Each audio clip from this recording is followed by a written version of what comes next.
What's going on, guys? My name is BasedOnImpulse and welcome back to the channel. Today we're going to be reading through the new This Week at Bungie post that just came out.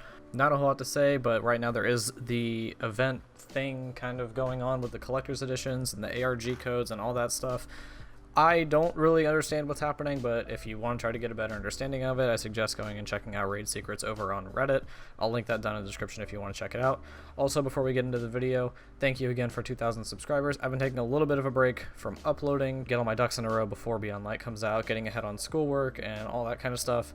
So sorry if videos do slow down a little bit this week leading into Beyond Light, but hopefully we're going to see something soon that will warrant a video and a stream. But let's go ahead and read This Week at Bungie.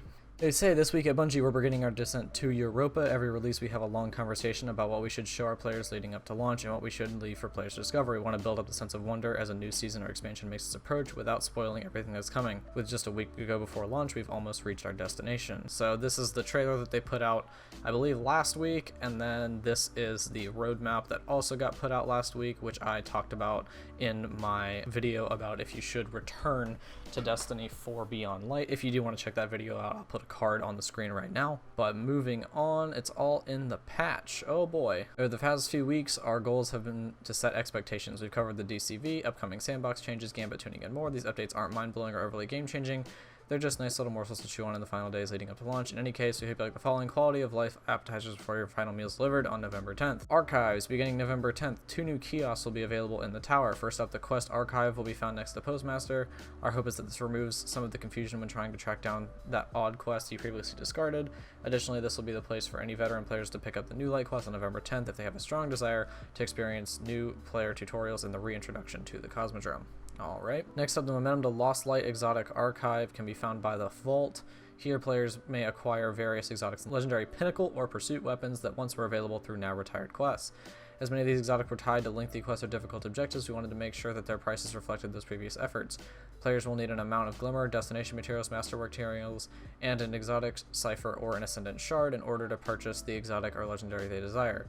They're also introducing a currency, Spoils of Conquest, which can only be acquired when completing raids. This currency will be required for exotics previously tied to vaulted raids. Better on the purchasing raid exotics that are now retired. I still don't think that they should be purchasable at all, but what are we going to do? This is how it's going to work. In the past, exotic ciphers were very limited in nature. While you can expect one to be available as now part of the season passes, or will offer a quest to earn one exotic cipher on a weekly cadence. Okay, that's gonna oversaturate how many exotics everybody has, a lot. Now let's move on to traditional patch notes. Trials of Osiris, power level requirement increased to 1210, added adept weapons and weapon mods to Flawless chests. Maps, added physics blockers to some out of bounds areas on Altar of Flame, Exodus Blue, and Cauldron. Player identity, login screens now have a dark background, thank God.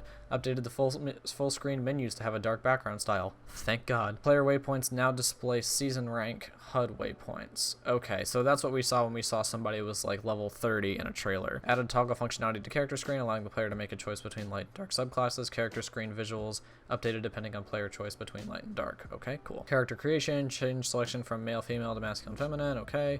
Guardian head and hair models have been replaced with improved versions. Alrighty then. Misk fixed a bug, prevented online friends from showing up in the roster on Stadia for players with more than 100 friends. I didn't even know more than 100 people played on Stadia. Fixed a bug that occasionally prevented players from earning progress on bounties when joining an activity in progress. Never experienced it, but okay, good.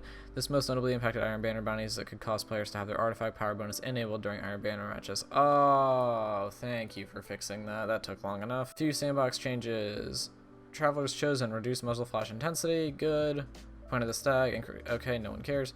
Divinity fixed a bug that prevented some weapons from dealing precision damage to the Divinity cage, e.g. Ariana's Vow, okay. Hunter dodge, increased Hunter dodge's cooldown by a few seconds. For example, tier 4 cooldown 22 seconds, new cooldown 26 seconds. Okay, so they're probably just bringing it in line with the other class abilities. Anti-champion mods. Oh, thank God. Anti-barrier rounds will now penetrate Taken Phalanx shields. God bless. All anti-champion mods have been shifted to armor rather than taking a weapon mod slot.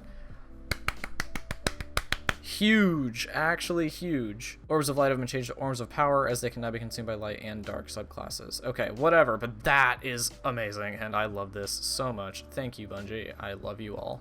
Before we enter passionate preview, we want to call out all the collectors among you who have been talking about the impending removal of expired ROM and coupons. We know this one stings a bit. It's a byproduct of us cleaning up inventory systems and doing general maintenance.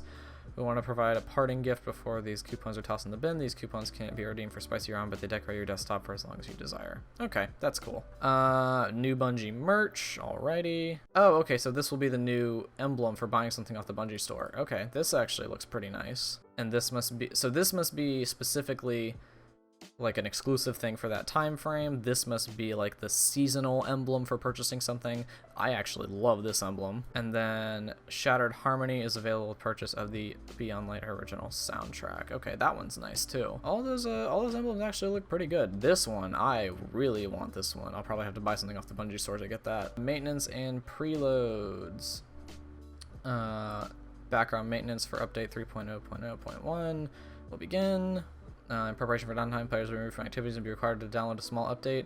People are saying that this change right here, where you have to log out, get an update, and log back in, means that there's going to be a live event, and then they disable sign-on for Destiny 2 at 6:50 Pacific time. Then Destiny 2 is brought offline for expected maintenance. Players will be removed from activities, won't be able to log back in until reset on November 10th. So we should be good to go, all set for Beyond Light right at reset. We will be able to preload. Remember that you are definitely going to be able to preload, so if you have bad internet, take advantage. Preload for PC will be available shortly after Destiny 2 is taken offline. Update 3.0 should automatically be put in the Steam download queue once it is available for preload. Destiny 2 install size, storage space needed for installation. Okay, so we're getting cut down to only 70 gigabytes right now. So, oh wait, no, this is actually the maximum size. But if you guys are wondering for PlayStation and Xbox, this is what you need to do for PlayStation. And down here is what you need to do for Xbox. Just go ahead and pause if you need to take a look at either of these. Next up, we have Content Vault and the Season of Arrivals, the start of Year 4 and the introduction of the Destiny Content Vault on November 10th. Certain items will be deprecated from player inventories that correspond with vaulted destinations, activities, and campaigns. Certain titles will become legacy seals and unavailable to earn at the start of Year 4. Players should be sure to equip the following titles before November 9th at 7 p.m. Pacific, after which they'll be unable to earn. The way this sounds, it's like it's going to work, and the way I've had it explained to me in comment sections and on Twitter and stuff, is once you earn the seal, you just need to toss it on one time to make sure that you don't lose it, and then it's yours. So it's not what I thought in my TWAB video from a couple weeks ago, where you need to have them on when Destiny goes down in order to keep them. That is not the case. You just need to, once you earn them, equip them once, and then you can take them right back off again. Just make sure you put it on at least once so that you don't lose it. We got something here about Bungie rewards. With the release of Beyond Light November 10th, certain Bungie rewards will no longer be available. These emblems for MMXX, Year of Shadowkeep artifact coins, Moments of Triumph t-shirt, raid ring, prophecy dungeon hoodie. Yeah, all this stuff kind of figured we were going away. And then we've got Movie of the Week. Next week we'll have a new companion section for Movie of the Week. We felt it important to give this new spotlight to the artists of our community. That's right, I don't know if you guys have heard about this. They're going to start doing an artist spotlight every week, so that they're going to have Movie of the Week, and they're going to have like Artist of the Week or something like that. So yeah, see, they have a hashtag Destiny art if you want to post any art. So now the final words. We've been here a few times. What was once months became weeks. Weeks have become mere days. 5 more sleeps stand between you and Beyond Light. Well, that's if you can even sleep the night before launch. I know I probably won't. Many of you have been on this journey with us from the start. In the last year, numerous Guardians have begun their journey through new light. No matter how long you've been a Guardian, we can't thank you enough for playing. Stay hydrated, be healthy, treat yourself well. We're almost there. Steve Starstide, DMG. Okay. Interesting that they have not revealed anything about the live event. That makes me believe that the whole ARG code thing that's going on with collector's editions right now is going to give us the date and time for that live event, because we are almost guaranteed getting a live event sometime within the next 5 days. Whether that's on Monday, whether it's on Saturday, I would assume it'll probably be on Saturday or Sunday, but we'll just have to wait and see. So that's really all I have for you guys today. Pretty good TWAB overall. Definitely some good stuff here in the patch notes that I was not expecting. The biggest of those things being this here with the champion mods, all champion mods being shifted to armor. That is absolutely massive, and I'm so happy that they finally did that. It's been a huge pain point for endgame content, and it really needed to get changed, and I'm glad that they did it. All this stuff seems pretty normal. We had this about the the Lost Lights exotic archive, that they're adding a new currency earned from completing raids. I hope that this isn't the only purpose that this is going to serve. Hopefully we will be getting a raid vendor. A little bit of a stretch theory there, but definitely possible. Keep that in mind since they are adding a currency. Yeah, that's really all I have for you guys today on the TWAB. If you guys enjoyed the video, remember to leave a like rating. That is always greatly appreciated. And if you are new to the channel, remember to subscribe. You can also follow me on Twitter, join my Discord server, and follow my Twitch streams. I consistently do help over on my Twitch channel for anything that you guys need in Destiny. So if you're trying to close out some last minute stuff, I'm definitely going to be live later this week, and I'll be more than happy to help you guys out with anything that you might need. But that's going to do it for me today, guys. Thank you all for watching, and I'll see all of you guys in the next video.